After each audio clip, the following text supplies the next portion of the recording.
guys! Welcome back to my channel. Today, gagawa tayo ng sarili nating version ng smoothie. So, pwede naman kayong gumamit ng kahit anong prutas na available sa mga kitchen ninyo. Tara guys, ipapakita ko sa inyo kung paano ko gawin ang sariling version ko ng smoothie.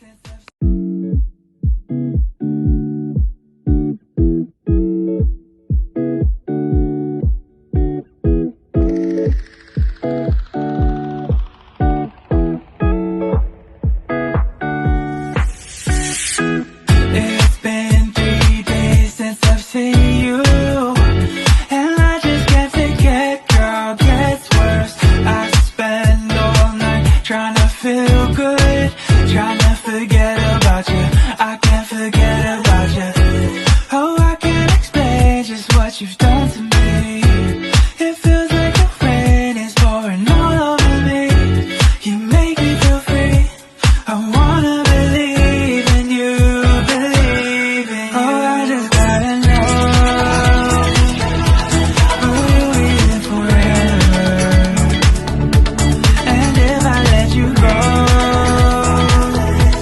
oh baby, I just gotta know, oh, I just gotta know.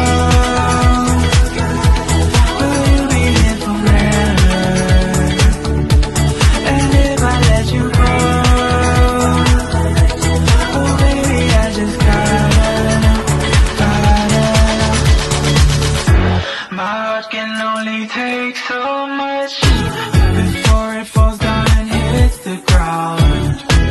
I wanna love you, I'm not allowed, 'cause if I hurt you then we'll go down. Oh, I can't explain just what you've done to me. It feels like the rain is pouring all over me. You make me feel free. I wanna believe in you, believe in you. Oh, I just gotta know, will you be here forever? And if I let you go, oh baby, I just gotta know, oh, I just gotta know, will you be here forever? And if I let you go,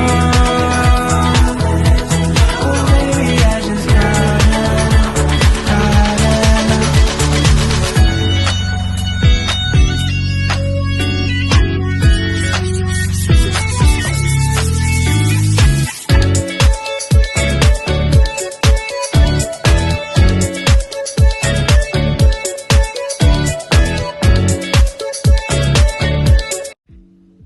So, ayan na guys. Tapos na natin gawin ang sarili kong version ng smoothie. So, pwede nyo rin gawin ito sa mga kitchen ninyo, sa mga bahay ninyo. And it's really advisable para sa mga nagda-diet na katulad ko. Guys, yung yogurt is an optional lang naman. Kung available lang sa mga kitchen nyo, pwede nyo lagyan. If not, okay lang din naman na wala. Pangpadagdag lang ng lasa yan.